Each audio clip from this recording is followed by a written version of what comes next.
استغفار کے خزانے: اللہم ان لم اکن اہلا ان ابلغ رحمتک فرحمتک اہل ان تبلغنی لانہا وسعت کل شیء یا ارحم الراحمین۔ اے اللہ، اگر میں اس کا اہل نہیں ہوں کہ تیری رحمت کو پالوں تو تیری رحمت اس کی اہل ہے کہ وہ مجھے پالے، یعنی اگر میں تیری رحمت تک نہیں پہنچ سکتا تو تیری رحمت مجھ تک پہنچ سکتی ہے، اس لیے کہ وہ ہر چیز سے زیادہ کشادہ ہے۔ اے ارحم الراحمین۔ اللہم اغفر لی ما قدمت وما اخرت وما اسررت وما اعلنت وما اسرفت وما انت عالم به منی، انت المقدم وانت المؤخر لا الہ الا انت باسمک ربی فاغفر لی ذنبی۔ اے اللہ، میرے پہلے اور بعد والے، پوشیدہ اور ظاہر اور حد سے تجاوز کیے ہوئے گناہوں کو معاف فرما، جنہیں تو مجھ سے زیادہ جانتا ہے۔ تو ہی پہلے ہے اور تو ہی بعد میں ہے، تیرے سوا کوئی دوسرا معبود برحق نہیں۔ اے میرے رب، تو میرے گناہ کو بخش دے۔ اللہم اغفر لی ذنبی کلہ دقہ وجلہ واولہ وآخرہ وعلانیتہ وسرہ، ابوء بنعمتک علی وہذا ما جنیت علی نفسی، یا عظیم اغفر لی فإنہ لا یغفر الذنوب العظیمۃ الا الرب العظیم۔ اے اللہ، میرے تمام گناہ معاف فرما دے، چھوٹے بڑے، پہلے پچھلے، ظاہر اور پوشیدہ، اور تیری نعمت کا اقرار کرتا ہوں اور وہ جو میں نے اپنے نفس کے لیے گناہ کیا۔ اے اللہ، تو مجھے بخش دے، بس نہیں ہے کوئی ان بڑے گناہوں کا بخشنے والا مگر تو رب عظیم۔ اللہم انی استغفرک من کل ذنب تبت الیک منہ ثم عدت فیہ۔ اے اللہ، میں تجھ سے بخشش طلب کرتا ہوں ان تمام گناہوں سے جن سے میں نے توبہ کی پھر ان کو کر بیٹھا، یعنی توبہ کرتا ہوں پھر توڑ بیٹھتا ہوں، پھر توبہ کرتا ہوں پھر بھول جاتا ہوں، پھر غلطی کر جاتا ہوں، پھر غلطی کر جاتا ہوں۔ وَأَسْتَغْفِرُكَ مِن كُلِّ مَا وَعَدتُّكَ بِهِ مِن نَفْسِي ثُمَّ لَمْ أُوفِ بِهِ، اور بخشش طلب کرتا ہوں ہر اس وعدہ کے بارے میں جس کو میں نے تجھ سے کیا پھر اس کو پورا نہ کر سکا، یعنی اپنی کمٹمنٹس نہ نبھا سکا۔ وَأَسْتَغْفِرُكَ مِن كُلِّ عَمَلٍ أَرَدتُّ بِهِ وَجْهَكَ فَخَالَطَهُ غَيْرُهُ، اور بخشش طلب کرتا ہوں ان تمام اعمال کے بارے میں جن کو میں نے تیرے لیے کرنے کا ارادہ کیا تو وہ تیرے علاوہ دوسرے کے لیے آمیزش ہو گئی، یعنی میری نیت خراب ہو گئی۔ وَأَسْتَغْفِرُكَ مِن كُلِّ نِعْمَةٍ أَنْعَمْتَ بِهَا عَلَيَّ فَاسْتَعَنْتُ بِهَا عَلَى مَعْصِيَتِكَ، اور میں تجھ سے ان تمام نعمتوں کے بارے میں جن کو تو نے مجھے عطا کیا اپنے گناہ کی وجہ سے تجھ سے مدد مانگتا اور بخشش طلب کرتا ہوں، یعنی تاکہ میں تیرا شکر ادا کر سکوں۔ وَأَسْتَغْفِرُكَ يَا عَالِمَ الْغَيْبِ وَالشَّهَادَةِ مِن كُلِّ ذَنبٍ أَتَيْتُهُ فِي ضِيَاءِ النَّهَارِ وَسَوَادِ اللَّيْلِ فِي مَلَإٍ أَوْ خَلَاءٍ وَسِرٍّ وَعَلَانِيَةٍ يَا حَلِيمٌ۔ اے چھپے اور کھلے کے جاننے والے بردبار، میں اپنے ہر اس گناہ سے تجھ سے بخشش طلب کرتا ہوں جسے میں نے دن کی روشنی اور رات کی تاریکی میں، تنہائی میں، کھلے میدان میں، چھپ کر کے اور ظاہر کر کے کیے ہیں۔ یہ بھی بہت ہی خوبصورت دعا ہے۔ اللہم انت ربی لا الہ الا انت خلقتنی وانا عبدک وانا علی عہدک ووعدک ما استطعت اعوذ بک من شر ما صنعت ابوء لک بنعمتک علی ابوء علی بذنبی فاغفر لی فانہ لا یغفر الذنوب الا انت۔ اے اللہ، تو میرا پالنے والا ہے، کوئی معبود برحق نہیں مگر تو ہی، تو نے مجھے پیدا کیا اور میں تیرا بندہ ہوں، اور میں تیرے عہد اور وعدے پر اپنی طاقت کے مطابق قائم ہوں، اور میں اپنے ان تمام برے کاموں سے پناہ مانگتا ہوں جو میں نے کیے ہیں، اور میں تیری نعمت کا اقرار کرتا ہوں اور اپنے گناہوں کا اقرار کرتا ہوں، یعنی تو مجھ پہ رحمتیں کرتا ہے اور میں غلط کام کرتا ہوں، بس تو مجھے بخش دے، بس تو مجھے بخش دے، اس لیے کہ تیرے سوا کوئی دوسرا گناہوں کو بخشنے والا نہیں۔ اللہ تعالیٰ کو یہ بات بھی بہت پسند آتی ہے جب ہم خالص توحید کے ساتھ اس سے بخشش مانگتے، صرف تو ہی بخش سکتا ہے اور کوئی اور نہیں جو بخشے تیرے سوائے تیرے علاوہ۔ استغفر اللہ العظیم الذی لا الہ الا هو الحی القیوم لا تأخذہ سنۃ ولا نوم واتوب الیہ۔ میں اللہ عظیم سے بخشش طلب کرتا ہوں جس کے سوا کوئی معبود برحق نہیں، اور وہ زندہ رہنے اور سب کو تھامنے والا ہے، جسے نہ اونگ آئے اور نہ نیند، اور میں اسی سے توبہ کرتا ہوں۔ پھر ہے اللہم مغفرتک اوسع من ذنوبی ورحمتک ارجع عندی من عملی۔ اے اللہ، تیری مغفرت میرے گناہوں سے کہیں زیادہ وسیع ہے اور تیری رحمت میرے نزدیک میرے عمل سے کہیں زیادہ امید والی ہے۔ کچھ اور اعمال ہیں جو گناہوں کو مٹانے والے ہیں۔ نمبر 1، اذان سنتے وقت اللہ کا ذکر کرنا۔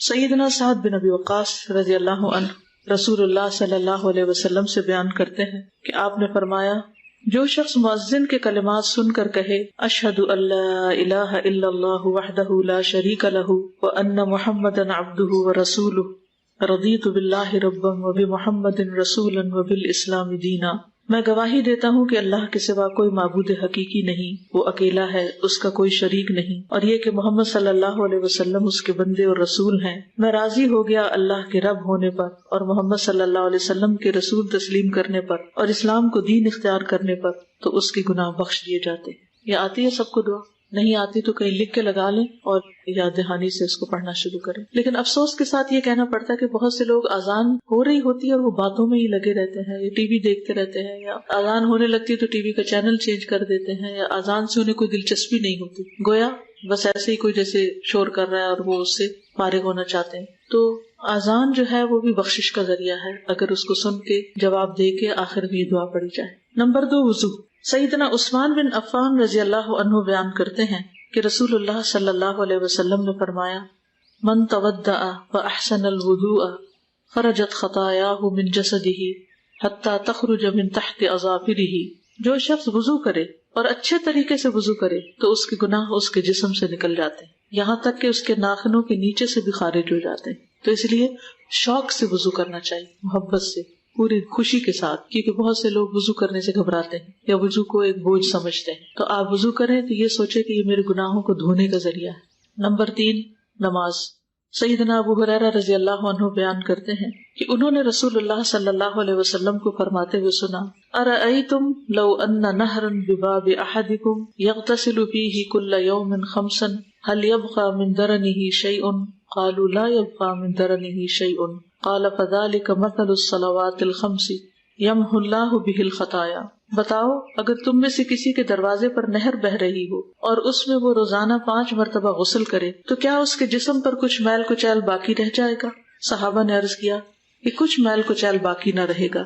آپ نے فرمایا 5 نمازوں کی مثال اسی طرح ہے کہ اللہ ان کے ساتھ گناہوں کو مٹاتا ہے۔ گویا اذان کے بعد وضو، وضو کے بعد نماز، یہ انسان کے گناہوں کو دور کرنے کا ذریعہ ہے۔ سیدنا ابو ہریرہ رضی اللہ عنہ بیان کرتے ہیں کہ رسول اللہ صلی اللہ علیہ وسلم نے فرمایا، صلاة الرجل فی الجماعة تضعف علی صلاته فی بیتہ وفی سوقہ 25 ضعفا ذلک انہ اذا تودع فاحسن الوضوء ثم خرج الى المسجد لا يخرجه الا الصلاة لم يخط خطوة الا رفعت له بها درجة وحط عنه بها خطيئة فاذا صلى لم تزل الملائكة تصلي عليه ما دام في مصلاه اللهم صل عليه اللهم ارحمه ولا يزال احدكم في صلاة منتظر الصلاة۔ آدمی کا با جماعت نماز ادا کرنا اس کے گھر اور بازار کی نماز سے 25 گنا زیادہ ہے، یعنی مردوں کے لیے، اور یہ اس لیے کہ جب اس نے اچھی طرح وضو کیا پھر مسجد کی طرف نکلا صرف نماز کے لیے، یعنی اور کوئی کام نہیں تھا، تو وہ کوئی قدم نہیں رکھتا مگر اس کی وجہ سے اس کا ایک درجہ بلند ہوتا ہے اور اس کی وجہ سے اس کی ایک غلطی معاف ہوتی ہے۔ پھر جب وہ نماز پڑھتا ہے تو فرشتے اس کے لیے مغفرت کی دعا کرتے رہتے ہیں، یعنی جتنی دیر وہ نماز میں مصروف ہے فرشتے بخشش مانگ رہے ہیں اس کے لیے، فرشتے اس کے لیے استغفار کر رہے ہیں۔ جب تک وہ اپنی جائے نماز پر رہتا ہے اور وضو نہیں ٹوٹتا، فرشتے کہتے ہیں اے اللہ اس پر رحمت فرما، اے اللہ اس پر مہربانی کر، اور وہ برابر نماز ہی میں رہتا ہے جب تک کہ وہ نماز کا انتظار کرتا ہے۔ یہ نماز سے پہلے اگر جلدی آ جائے مسجد میں بیٹھ کے انتظار کر لے تو وہ بھی نماز کی حالت شمار ہوتی ہے، اور بعد میں بھی جب وہ بیٹھا ہوتا ہے نماز کے فوراً بعد نہیں اٹھ جاتا۔ سیدنا ابو ہریرہ رضی اللہ عنہ بیان کرتے ہیں کہ رسول اللہ صلی اللہ علیہ وسلم فرماتے تھے، الصلوات الخمس والجمعۃ الی الجمعۃ ورمضان الی رمضان مکفرات لما بینہن اذا اجتنب الکبائر۔ 5 نمازیں اور جمعہ سے آئندہ جمعہ تک اور رمضان سے آئندہ رمضان تک ان کے درمیان کے لیے کفارہ ہے جب تک کہ گناہ کبیرہ کا ارتکاب نہ کیا جائے۔ تو اس سے کیا پتہ چلتا ہے کہ وضو، نماز کے علاوہ جمعہ کا پڑھنا، رمضان، یہ سب کچھ گناہوں سے بخشش کا ذریعہ ہے۔ جب کبائر سے انسان بچتا نہیں، سارے صغیرہ گناہ اس سے معاف ہو جاتے ہیں، اور کبیرہ گناہوں کے لیے خاص طور پر توبہ استغفار کرنی چاہیے۔ نمبر 4، تہجد اور استغفار۔ سیدنا حذیفہ رضی اللہ عنہ بیان کرتے ہیں کہ رسول اللہ صلی اللہ علیہ وسلم نے فرمایا، ینزل ربنا تبارک وتعالی کل لیلۃ الی السماء الدنیا حین یبقى ثلث اللیل الاخیر یقول من یدعونی فاستجیب له من یسألنی فاعطیہ من یستغفرنی فاغفر لہ، میرا رب العالمین ہر رات دنیا سے قریب آسمان پر اترتا ہے، یعنی نیچے والے آسمان، جب رات کا تہائی آخری حصہ باقی رہتا ہے تو کہتا ہے کہ کون ہے جو مجھے پکارے اور میں اس کی پکار کو قبول کروں، کون ہے جو مجھ سے سوال کرے اور میں اسے دوں، کون ہے جو مجھ سے مغفرت طلب کرے اور میں اسے بخش دوں۔ تو رات کا آخری تہائی حصہ جو ہے یہ بھی گناہوں کی بخشش کے لیے بہت فائدہ مند ہے۔ اللہ تعالیٰ خود دعوت دیتے ہیں کہ آؤ مجھ سے بخشش مانگو تاکہ میں تمہیں بخش دوں، تو اس سے فائدہ اٹھانا چاہیے۔ پانچویں چیز صدقہ۔ سیدنا حذیفہ رضی اللہ عنہ بیان کرتے ہیں کہ رسول اللہ صلی اللہ علیہ وسلم نے فرمایا، فتنة الرجل فی اہلہ ومالہ وجارہ تکفرها الصلاة والصوم والصدقة، آدمی کو جو فتنہ اس کے بال بچوں اور مال اور دوست اور ہمسائے کی وجہ سے ہوتا ہے، یعنی ان کی وجہ سے انسان غلطیوں میں مبتلا ہو جاتا ہے، تو نماز، روزہ اور صدقہ اس کا کفارہ بنتے ہیں۔ یعنی صدقہ بھی انسان کے گناہوں کو مٹانے کا ذریعہ بنتا ہے، اللہ تعالیٰ کے غضب کو ٹھنڈا کرتا ہے۔ نمبر 6، جمعہ کے دن کے آداب۔ سیدنا سلمان الفارسی رضی اللہ عنہ بیان کرتے ہیں کہ نبی صلی اللہ علیہ وسلم نے فرمایا، لا يغتسل رجل يوم الجمعة ويتطهر ما استطاع من الطهر ويدهن من دهنه او يمس من طيب بيته ثم يخرج فلا يفرق بين اثنين ثم يصلي ما كتب له ثم ينصت اذا تكلم الامام الا غفر له ما بينه وبين الجمعة الاخرى۔ جو شخص جمعہ کے دن غسل کرتا ہے اور استطاعت کے مطابق پاکیزگی اختیار کرتا ہے، تیل لگاتا ہے یا اپنے گھر کی خوشبو لگاتا ہے، پھر جمعہ کی نماز کے لیے نکلتا ہے اور دو آدمیوں کے درمیان تفریق ڈال کر نہیں بیٹھتا، یعنی بیچ میں گھستا نہیں، دوسروں کو اذیت نہیں دیتا، پھر سنتیں پڑھتا ہے جو اس کے مقدر میں، پھر جب امام خطبہ دیتا ہے تو خاموش رہتا ہے، تو اس کے اس جمعہ اور دوسرے جمعہ کے درمیان کے صغائر یعنی صغیرہ گناہ معاف کر دیے جاتے ہیں۔ تو جمعہ پڑھنا جو ہے یہ بھی گناہوں کی بخشش کا ذریعہ ہے۔ نمبر 7، رمضان کے روزے۔ سیدنا ابو ہریرہ رضی اللہ عنہ بیان کرتے ہیں کہ آپ نے فرمایا، من صام رمضان ایمانا واحتسابا غفر له ما تقدم من ذنبه، جو شخص ایمان اور طلب ثواب کے لیے رمضان کے روزے رکھے تو اس کے پہلے کے گناہ معاف ہو جاتے ہیں۔ تراویح کی نماز، 8ویں چیز۔ سیدنا ابو ہریرہ بیان کرتے ہیں کہ رسول اللہ صلی اللہ علیہ وسلم نے فرمایا، من قام رمضان ایمانا واحتسابا غفر له ما تقدم من ذنبه، جو شخص رمضان کا قیام ایمان اور طلب ثواب کے لیے کرتا ہے تو اس کے پہلے کے تمام گناہ معاف کر دیے جاتے ہیں۔ نمبر 9، شب قدر کی راتوں کا قیام۔ سیدنا ابو ہریرہ رضی اللہ عنہ بیان کرتے ہیں کہ رسول اللہ صلی اللہ علیہ وسلم نے فرمایا، من قام لیلۃ القدر ایمانا واحتسابا غفر له ما تقدم من ذنبه، جو شخص شب قدر کا قیام ایمان اور طلب ثواب کے لیے کرے تو اس کے پہلے کے گناہ معاف کر دیے جاتے ہیں۔ نمبر 10، عاشورہ کے روزے۔ سیدنا ابو قتادہ بیان کرتے ہیں کہ ایک آدمی نے رسول اللہ صلی اللہ علیہ وسلم سے عاشورہ کے روزے کے بارے میں سوال کیا تو آپ نے فرمایا، احتسب علی اللہ ان یکفر السنۃ التی قبلہ، میں اللہ تعالیٰ سے اچھا گمان کرتا ہوں کہ گزشتہ سال کے گناہوں کا کفارہ بنتا ہے، یعنی ایک سال کے روزے معاف ہو جاتے ہیں۔ عمرہ۔ سیدنا ابو ہریرہ رضی اللہ عنہ بیان کرتے ہیں کہ رسول اللہ صلی اللہ علیہ وسلم نے فرمایا، العمرۃ الی العمرۃ کفارۃ لما بینہما والحج المبرور لیس لہ جزاء الا الجنہ، ایک عمرہ کرنا دوسرے عمرے تک کے درمیان کے گناہوں کا کفارہ ہوتا ہے اور حج مبرور کا بدلہ جنت کے علاوہ اور کچھ نہیں۔ تسبیح۔ جو شخص سبحان اللہ و بحمدہ سبحان اللہ العظیم 100 مرتبہ کہے تو اس کے گزرے ہوئے گناہ معاف کر دیے جاتے ہیں۔ اللہ کے فضل اور انعام کا اعتراف کرنا۔ جو شخص کوئی کپڑا پہنے یا کھانا کھائے پھر یہ کہے، الحمدللہ الذی رزقنی واطعمنی بلا حول منی ولا قوت، سب تعریف اللہ کے لیے ہے جس نے مجھے روزی دی اور کھانا دیا بغیر میری طاقت اور قوت کے۔ یا جو شخص کپڑا پہنے اور کہے، الحمدللہ الذی سترنی ووارا عورتی بلا حول منی ولا قوت، تو اس کے گزرے ہوئے گناہ بخش دیے جاتے ہیں۔ یعنی کپڑے پہن رہے ہیں، ضرورت ہے دنیاوی، اور اس وقت اللہ کو یاد کرتے ہیں تو بھی گناہوں کی بخشش ہوتی۔ کتنا پیارا ہے ہمارا دین۔ سب تعریف اس اللہ کے لیے ہے جس نے بغیر طاقت اور قوت کے میری شرمگاہ کو ڈھانپا اور چھپایا۔ حج۔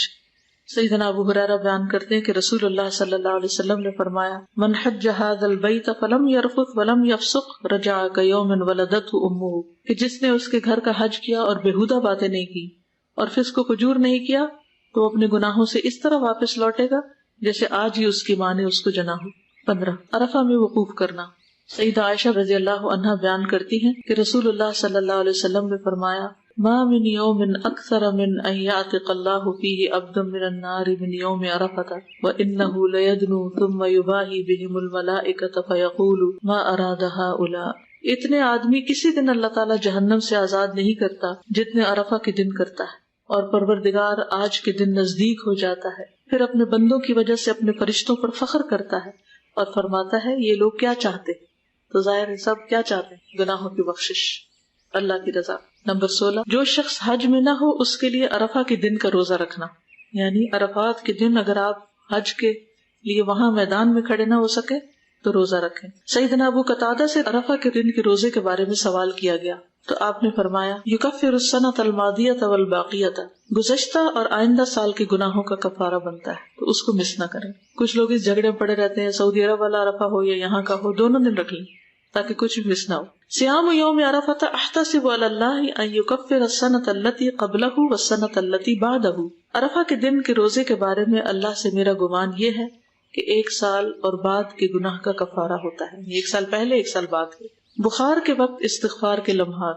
سیدنا جابر بن عبداللہ رضی اللہ عنہ بیان کرتے ہیں کہ رسول اللہ صلی اللہ علیہ وسلم ایک دن ام سائب یا ام مسیب کے پاس آئے اور کہا ما لک یا ام السائب او یا ام المسیب تزفزفین، اے ام سائب یا ام مسیب تمہیں کیا ہو گیا، سائیں سائیں کی آوازیں نکال رہی ہے. انہوں نے کہا کہ بخار ہے، اللہ اس میں برکت نہ دے. تو آپ نے فرمایا لا تسب الحمى فإنها تذهب خطايا بني آدم كما يذهب القير خبث الحديد. تم بخار کو گالی مت دو کیونکہ بنی آدم انسان کے گناہوں کو ختم کر دیتا ہے جیسے لوہار کی بٹی لوہے کے زنگ اور میل کچیل کو ختم کر دیتی ہے. یعنی بیماری جو ہے اس میں بھی گھبرانا نہیں چاہیے، وہ انسان کے گناہوں کے کفارے کا ذریعہ بنتی.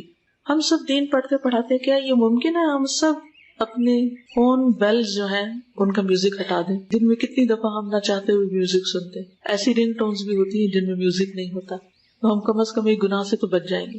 بیماریاں اور رنج و غم.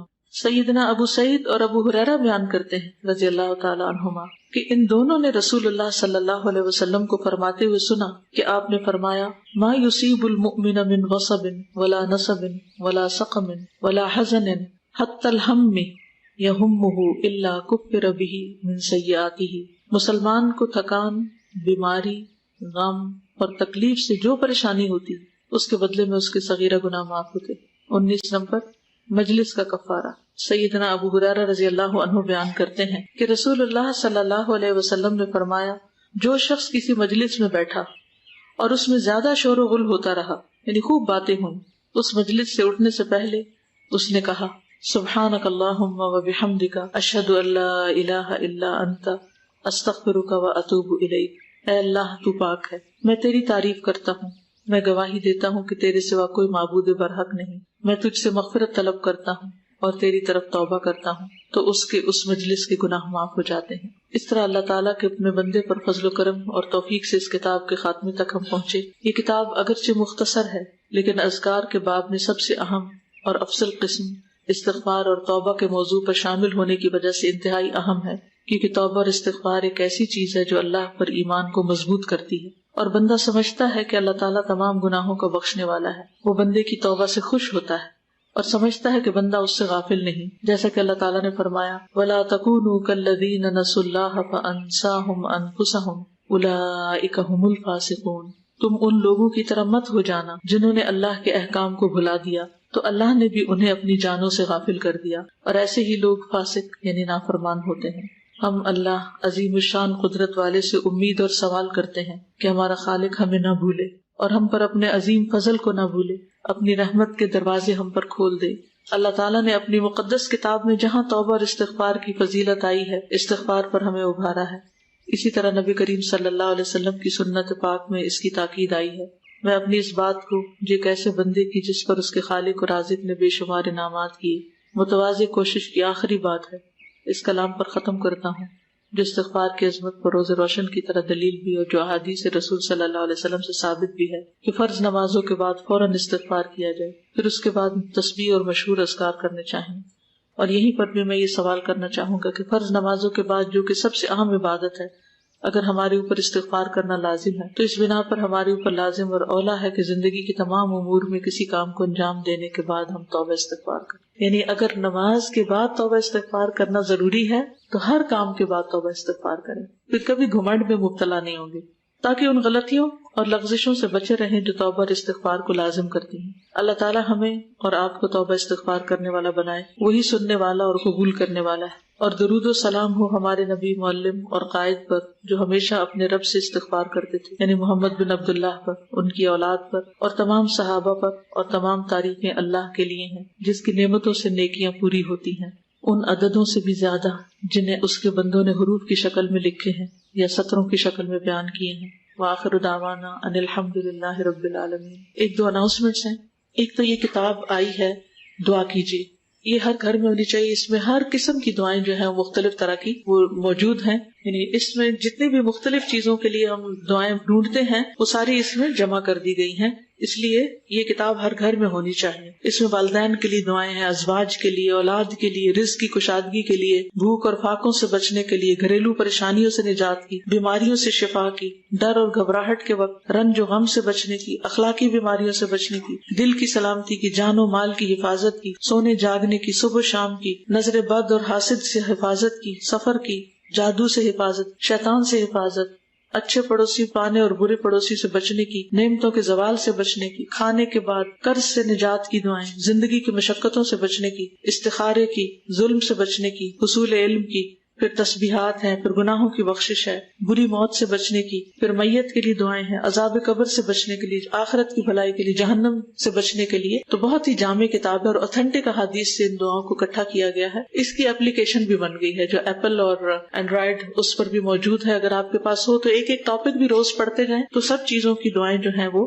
اس میں شامل ہو جائیں گی. پھر اسی طرح یہ ہے کہ کچھ اور کارڈز بھی ہیں. اکثر بہنیں دعا پوچھتی ہیں کہ شادی یا رشتے کے لیے کوئی دعا بتائیں، تو اس کے لیے الحمدللہ ہم نے ایک چھوٹا سا کارڈ چھاپا ہے. یہ سب نوجوان بچیوں کے پاس ہونا چاہیے اور ان کی مدرس کے پاس بھی، تاکہ ان کو اچھے اچھے رشتے ملیں. پھر اسی طرح بستر پر لیٹتے وقت جو دعا پڑھنی چاہیے استغفار کی جو یہاں بتائی گئی تھی. پھر استخارہ کب، کیوں، کیسے، بہت سے لوگ سوال کرتے رہتے ہیں، تو خود بھی آپ علم حاصل کریں، اوروں کو بھی یہ کارڈز دیں تاکہ ان کو بھی صحیح بات پتہ چلے. پھر سفر کی دعائیں ہیں. پھر آیات شفا ہیں، ہسپتالوں میں دیں، مریضوں کے پاس پڑھ کر ان کو سنائیں. جہاں کسی کی عیادت کے لیے جائیں یہ کارڈ ساتھ اس کو تحفے میں دے کر آئیں. صرف زبانی تسلی نہیں بلکہ وہ کچھ کرنے پر بھی ان کو لگائیں. پھر نیک اولاد کے لیے دعائیں ہیں. پھر جنت میں جانے کے لیے جو دعائیں ہیں اس کا کارڈ ہے. پھر قبر میں جو سوال ہوں گے ان کی احادیث ہیں. پھر حفاظت کی دعا ہے. اس دعا کے بارے میں آتا ہے کعب احبار کہتے ہیں اگر میں یہ دعا نہ پڑھتا تو یہودی مجھے گدھا بنا دیتے. لوگوں نے پوچھا وہ کیا ہے، یہ کون سے کلمات ہیں، تو انہوں نے یہ دعا بتائی ہے. گھر میں اگر کہیں لگا دیں اور روز پڑھ لیں تو انشاءاللہ ہر طرح کی حفاظت ہوگی. پھر دوبارہ میں ڈی ایچ بلڈنگ کی آپ کو یاد دہانی کراؤں گی، اور مختلف کورسز کل اناؤنس کیے تھے مختلف جگہ پر داخلہ لینے کے، وہ آپ دیکھ لیجئے. پھر اسی طرح یہ ہے کہ جو لوگ کسی وجہ سے انسٹیٹیوٹ یا برانچ میں نہیں آ سکتے ان کے لیے آن لائن کلاسز کے علاوہ واٹس ایپ گروپ موجود ہے. تو جو لوگ یہ چاہتے ہیں کہ روزانہ 30 منٹ تفسیر سننے کے لیے نکال سکتے ہیں تو وہ ان گروپس کو جوائن کر سکتے ہیں. ان کی گروپس کی ایڈمن کا کانٹیکٹ ریسیپشن سے لیا جا سکتا ہے. اسی طرح کیسٹس کے لیے فری ڈسٹریبیوشن کا اسٹال